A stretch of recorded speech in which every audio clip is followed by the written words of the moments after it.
मेरे करीबी मेरे दोस्त मुझसे हमेशा एक बात पूछते हैं कि why do I have a problem with Congress party. Actually why do I have a problem with Congress leadership. So I am gonna answer this once in for all. मैं इसका जवाब दूंगा। शुरुआत करते हैं छोटी सी वीडियो बाइट से। देखिए ज़रा इसको आप। But you know, before I came to this press conference, I was having lunch with my friend here, and I said to him that I bet you that the press will not ask me a question on China.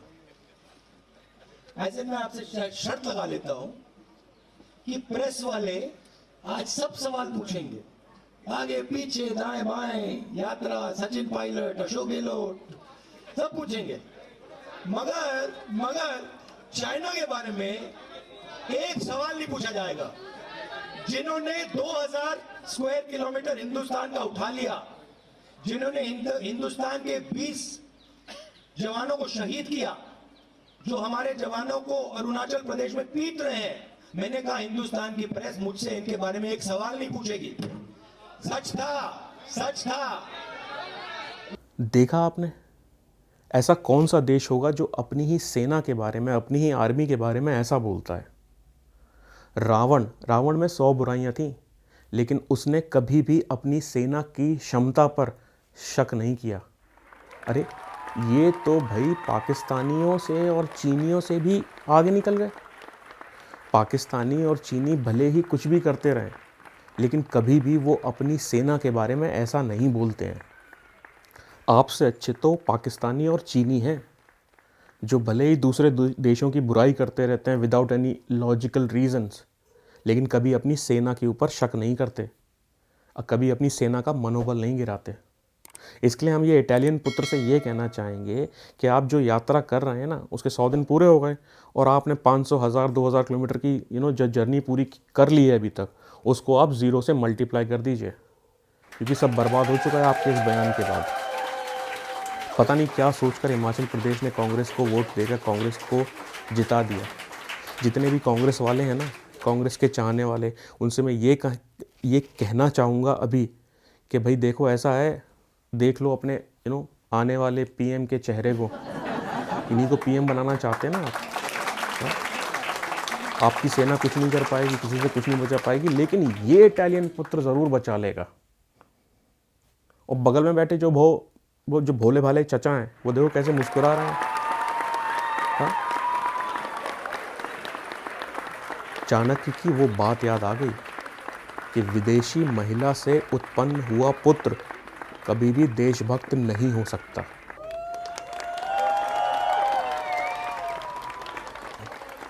आइए आपको मिलाते हैं एक गरीबों के देवता से, गरीबों के मसीहा से, जो कि हमेशा से गरीबों की ही सेवा करना चाहते हैं। देखिए, ये हैं गरीबों के देवता, mister economics with mister comics.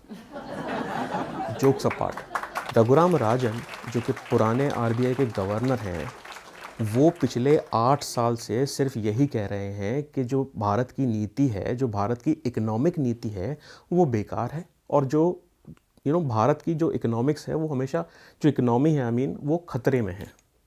लेकिन हुआ क्या, इन्होंने छोटे वाले दुकानदारों को जो एक मुद्रा लोन शुरू किया था, उसके लिए कहा था कि उसकी वजह से जो बैंक्स हैं वो डूब जाएंगे, इकोनॉमी डूब जाएगी। लेकिन बाद में हुआ क्या, उनको अपना बयान चेंज करना पड़ा। देखिए ज़रा।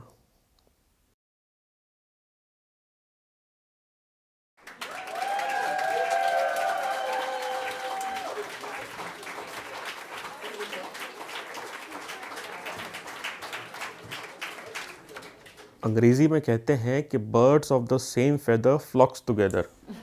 तो वही हो रहा है। हमारा जो है राहुल गांधी जी से अनुरोध है कि कृपया मिस्टर इकोनॉमिक्स का जो सीवी है, जो रिज्यूम है, वो चेक करें और एक पार्टी में जो है अच्छी सी एक जगह दे दें। क्यों? क्योंकि अब उनको और कहीं जगह मिलने से रही।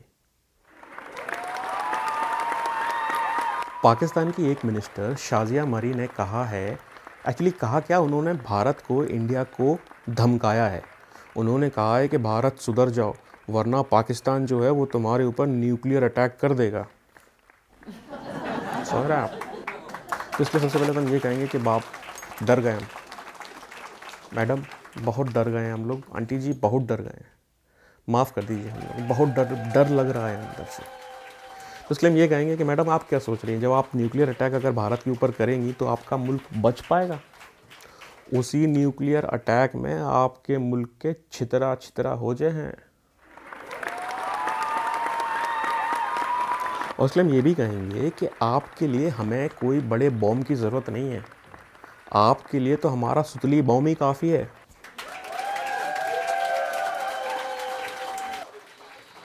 चड्ढा समझाओ इसे, समझाओ। ऐसे खिलौने बाजार में बहुत बिकते हैं, मगर इसे खेलने के लिए जो जिगर चाहिए ना, वो दुनिया के किसी बाजार में नहीं बिकता।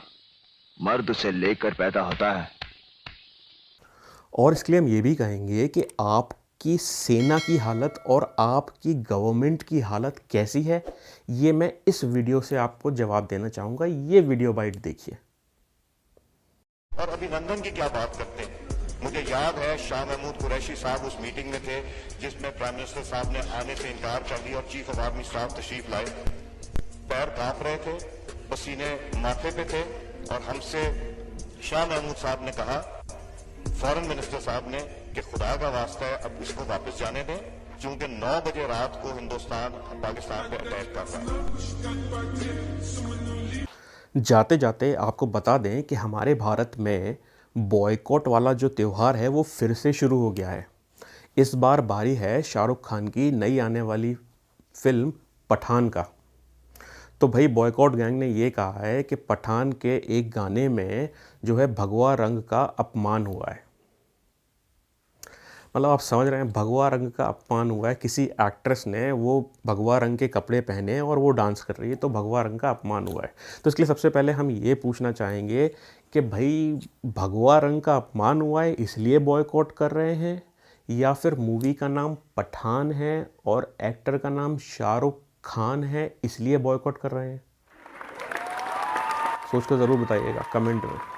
और इसलिए हम ये कहेंगे कि देखिए फाइनली कि अगर आप इस तरह से भगवा रंग दूसरे रंगों के बीच में अगर डिफरेंस करते रहे ना, तो हिंदुओं के लिए केवल गाजर और टमाटर ही बचेंगे। तो इसलिए इस तरह की बहस में ना पड़िए, मैं समझ सकता हूँ, आगे बढ़िए और आगे बढ़ने दीजिए। नमस्कार।